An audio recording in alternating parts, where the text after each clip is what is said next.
Hello, and welcome to the Frozen Outdoors. We'll be discussing all the things that make winter fun and unique. Today's topic will be on the Polar Plunge, an annual event in which people all over the state of Wisconsin come to jump into Lake Michigan at near freezing temperatures. This is an experience where many brave people are willing to risk their cozy homes for something greater. Greater could be either Special Olympics, or it could be for just being fun. The Polar Bear Plunge is held annually at Bradford Beach on New Year's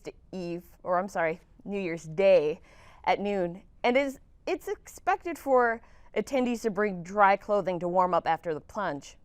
Although it's fun to go, into freezing cold water, you still have to be careful because it is dangerous, and it's best to be as well prepared as you can for maximum enjoyment. Today we have a guest who's willing to share his experience with us. I'd like to welcome John Vogel to the stage. Thank you so much, John. Thank you for having me. Okay, now for those of you who don't know, I know John because we went to the same college. Yeah, you left after the first semester. No, when was? We stayed at the. We was 1 year, two semesters. Yeah, 2 years. Oh yeah. Yeah. We were still at the same college. I just transferred out of the program. Okay. Yeah, we went to the same program. So, how are you doing, John? I am very well. Okay. Now, I want to talk about the Polar Bear Plunge. Now, how did you find out about it? Well, it was something that growing up, my church youth group used to do like all the time. It was actually something my dad, who was the pastor of our church, started just kind of as a crazy thing. He actually crafted this makeshift flag, which was essentially like a tree trunk that he stapled a bed sheet to and then spray painted in the most ghetto fashion possible the church's logo to it. And it helped because then whenever we needed to find each other in the middle of this big crowd, there would be my dad in the middle of Bradford Beach, half naked, with his back hair for all to see, waving the flag around like he was going into battle Braveheart style. And that was our New Year's Day right there. I mean, see, that is awesome because I actually tried to do the Polar Bear Plunge this year. Like, I got up, I went, and I was by myself, mind you. Like, my friends were drinking and everything, and I was like, no, I got to stay sober so I can go on the plunge, blah, blah, blah. I drove there. Like, I left an hour and a half early, and for whatever reason, I spent that hour and a half trying to find parking.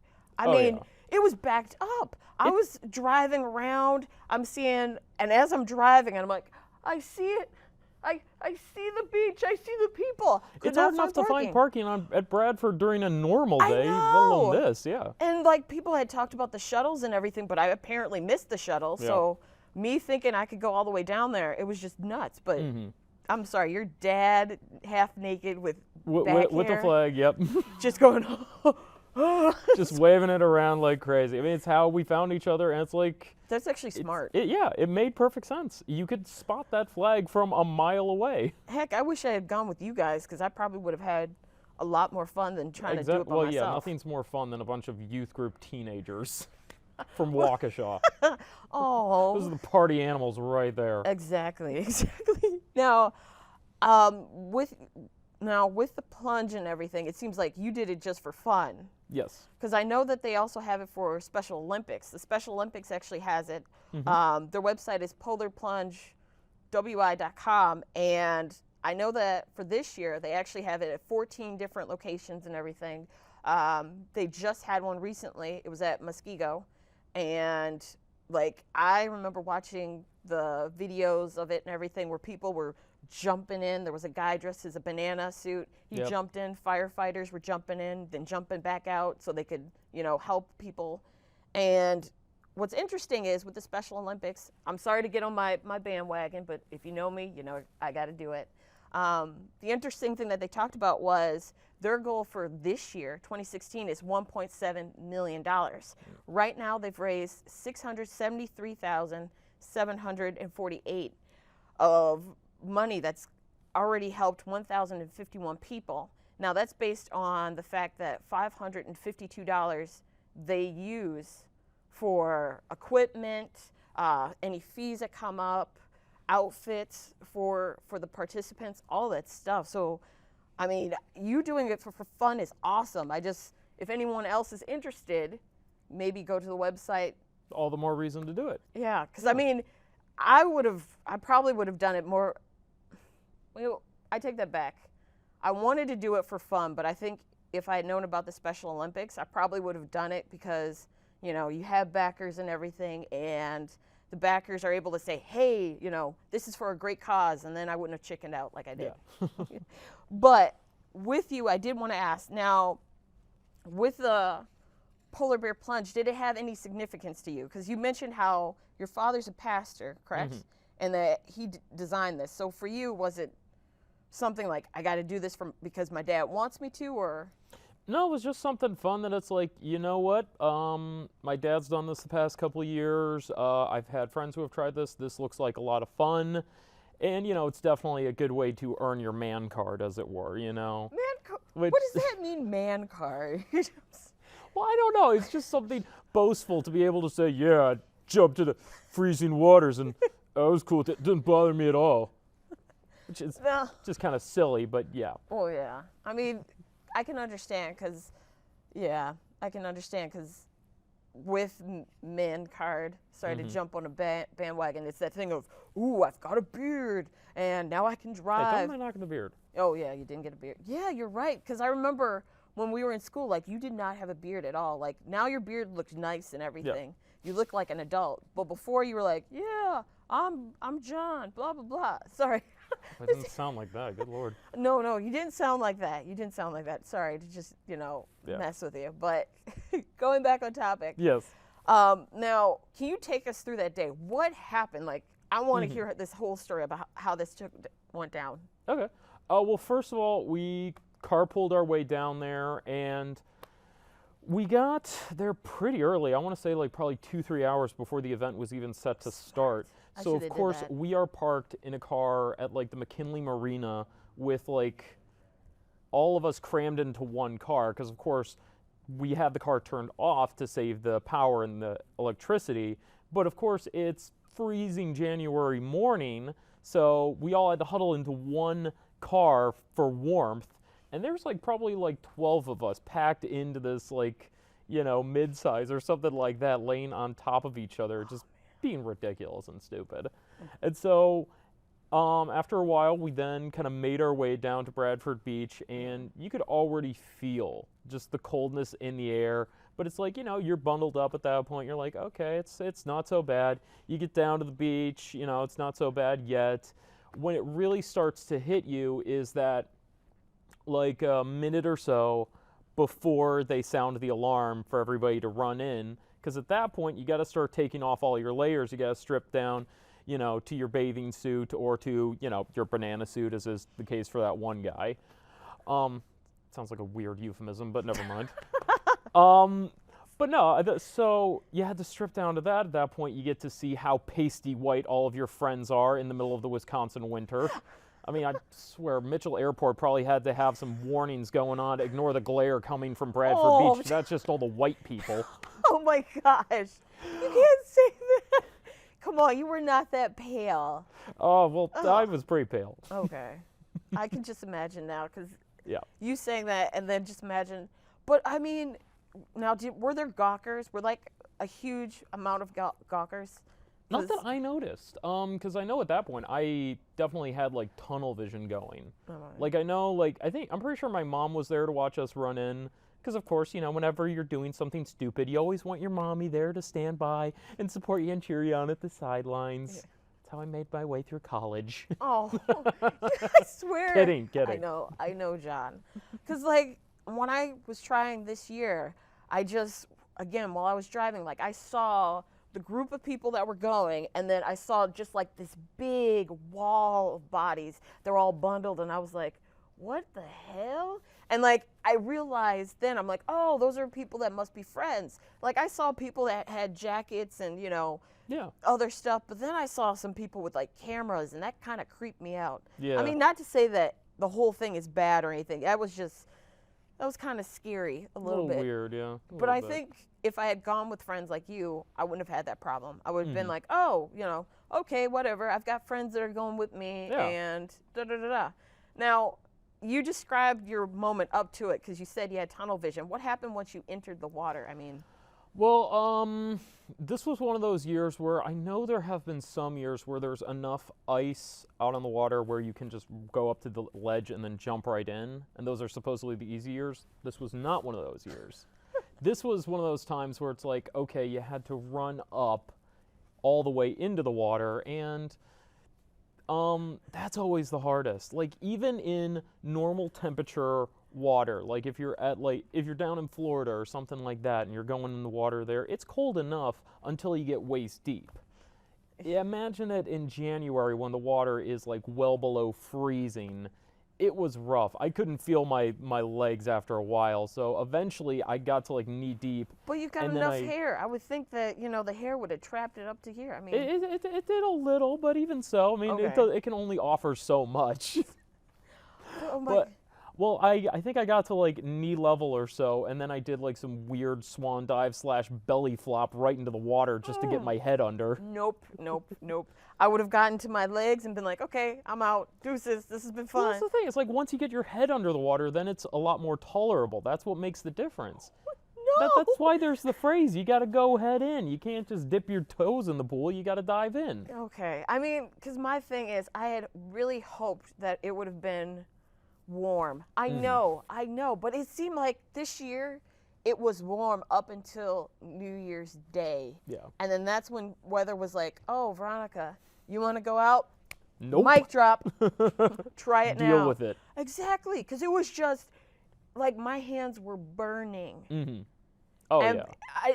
Like you can feel your body shaking. Exactly. And Like- this was with clothes on. Like my gloves I had taken off to go and open up my car door, but my hands were burning Oh, when I yeah. was trying to do that. I mean, in terms of like the hardest parts of it all, it was hard standing there waiting to go in. It was really cold then. It got colder when I was about knee deep. Once I got my head under the water, that was probably the warmest it was with my clothes off. The coldest it got, though, was when I had to make my way back onto the beach, re-find my group, find where I had left my towel, and then dry off. That was the worst. Because at that point, you are now open to the elements, the wind is blaring down on you, you're wearing nothing but your bathing suit, and you are now covered in freezing cold water that is just making everything worse. So it's just, you got to move fast and just dry yourself off as quickly as possible and get clothed as quickly as possible. No, I mean, when you were going in the water, sorry to jump around, Jump but back, yeah. when you were jumping in the water, like, did you see that first wave, or were you the first wave that went into the water, and then as you came out, other people were jumping in? Or I want to say it was all like everybody just ran in as once. I think it probably thinned out by the time I got out there because I'm pretty sure there was a good number of people who used your tactic of just going up like, okay, ankles are in, I'm out. it's not. I was young and stupid. I was like, nope, whole body got to go in. No, Don't I count mean, if not. no. I admire you for doing it. That's brave because, again, Brave or stupid, they go hand in hand usually. well, yeah, you are right. I mean, but it was just that thing of me doing it. Like, I would have loved doing it. I'm one of those weird people, like, when I was a kid, okay, this is weird. I would take off my gloves and I would just stick my hands in the snow and I would try to see how long I could keep it in there. And, like, the cold doesn't bother me. It's when you get cold water and then the air, which, again, happened with you, but I'm a chicken. I'm a chicken when it comes up to my legs, but like my arms, oh, I can put it in cold water. I'm fine. Doesn't matter. I guess it's because I've trained myself. Yeah. I don't know why I trained myself as a child. Just Maybe weird. there's just better blood circulation in your hands that it can warm up faster. No. Have you felt my hands? Feel my hands. Yeah. Oh, those are cold. Yeah, I know. I feel like death. Maybe that's from sticking your hand in the snow all those times. It took Probably. an effect. Yeah. But now, I had wanted to talk to you, like, with the plunge and everything. Did you get like sick or anything from this? Because I've heard some people get sick in terms of they get into the water and then their brain starts to go, oh my gosh, overload. There have been cases where people have had not many heart attacks, but they've had something happen with their heart where they've had firefighters or whoever bail them out. I mean, did that happen with anybody as you were watching? Or Not that I witnessed, not that I saw. I mean, it makes sense. It's something that your heart's pumping from the adrenaline for one, and then it goes even more so because of the shock of it all. And it can be a lot for some people to handle. So it's definitely something like, if you have that hesitation, you should probably check with your physician, see if you have any heart problems or anything that could cause an issue before you jump into freezing Lake Michigan. Okay. Yeah. So, I'm wondering, after you did the plunge, how did the rest of the day go? Were you like, oh my gosh, I don't know what's going on, I'm still trying to collect my thoughts, or were you like, let's do it? I think the rest of the day was just like, okay, I want to get home, I want to take a warm shower, and then I'm just going to relax, because I was 17 or 18 at the time. It was 2006, so I would have been 17. So all I was thinking is like, I've got to go back to school tomorrow, so I've got to worry about that. Oh, that stinks. It stinks. Yeah. Just oh. go have a crazy fun time New Year's Day and then go right back to school. It's not like when we were in college, when we got like an entire month off. Exactly. Yeah. I remember college. Yep. Barely.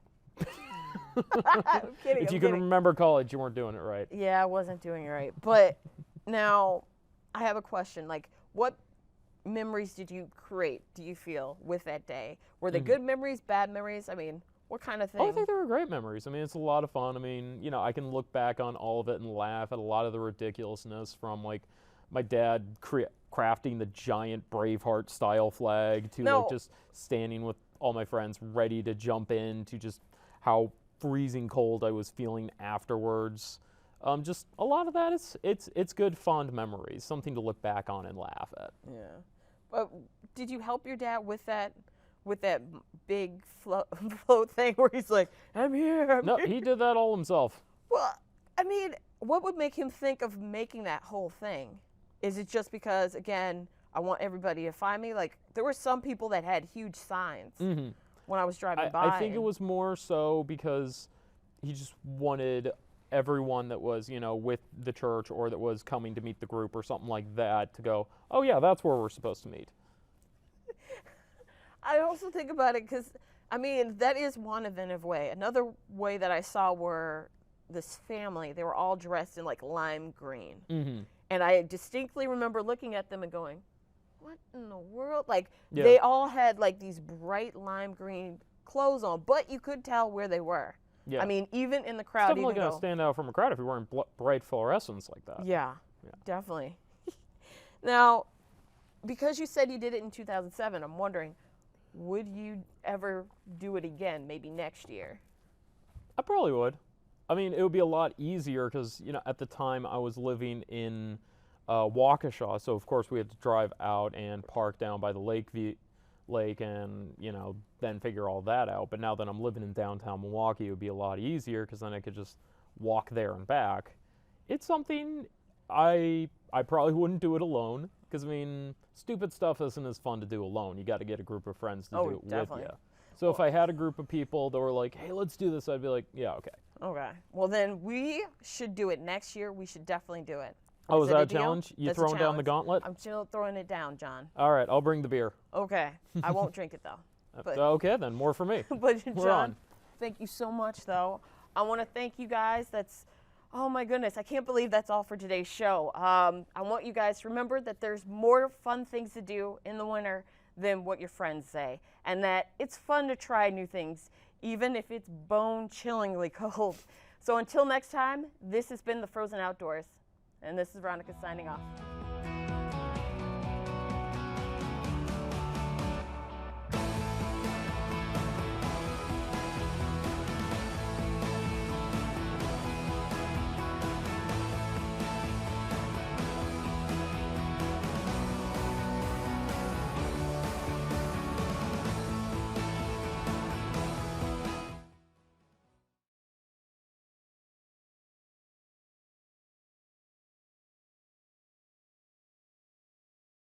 A lot of times we have fun with the lyrical content even, and that song Complete Control, in our Ty and myself, we both We both play, a decent amount of computer games, and he plays a lot. And we both actually we both like this game called Crisis that is now a few years old. But we kind of took inspiration with that song.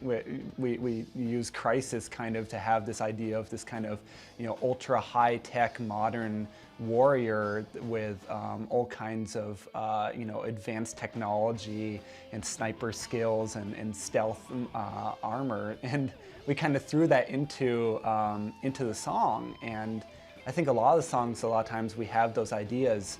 One of us comes up with a guitar riff or whatnot, and then one of us kind of derives inspiration. We have a new kind of very medievally sounding song that's also written by Kilias, our guitarist, and immediately Ty was like, "What are you thinking, Aki?" And I'm like, "Definitely medieval period. I'm thinking, Camelot, or I'm thinking of jousting," and immediately Ty was like, he went to town and he started writing lyrics about that, and I have a new song idea, and again, kind of Ty and I were thinking about what it is, and we're thinking, oh my God, like the future, 2085, totalitarian government, secret rebel underground.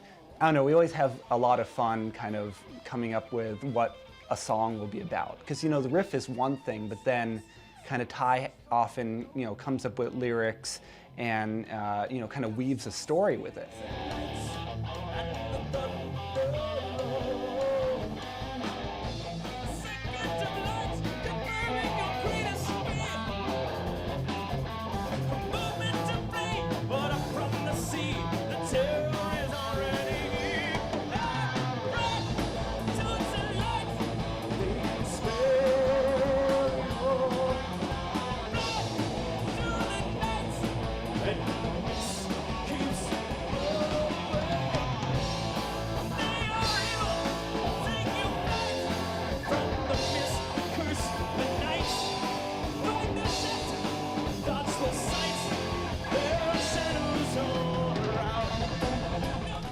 Well, that's about all the time we have for this edition of Homegrown Metal Titans. Before we can go, tell us a little bit about where people can get more information about the Lords of the Tridents, like gigs, schedules, or criteria. Oh, yeah. If you'd like to go to the most metal domain name on the face of the earth, which is lordsofthetrident.com, you can get all sorts of information about us. Gigs, and you can order merch and all that sort of stuff. We also have, we got a MySpace, we got a Facebook, we got a Reverb Nation, we got a YouTube, we got a Bandcamp. We've got, if you type Lords of the Trident into Google, we're the first 27 and a half pages, and then it's some dude's weird site to it's like some Shiva Trident shrine page, and then there's one, and then the 28th page is still us. So I don't know what that guy's all about, but right. You have to wait till like 55 to get to some HBO show or something. Yeah, go to YouTube, type in Lords of the Trident. You'll see our official videos, and you can check those out. And we made those ourselves. One of them was filmed in a volcano. Actually, Nice. It was very difficult because the cameras kept melting. Very expensive too. Yeah. Lots of I can loss imagine. of life waivers kind of thing. Oh, jeez, man. Good thing we've got demon lawyers. That's all I'm saying. All right, well, thank you, Ty and Elliot, for being with us tonight, and thanks for watching. That's why they made me wear this. Yeah. See. And now we'd like to leave you tonight with the lead track from the Lords of Trident's most recent album. That's right. This one's called Sky!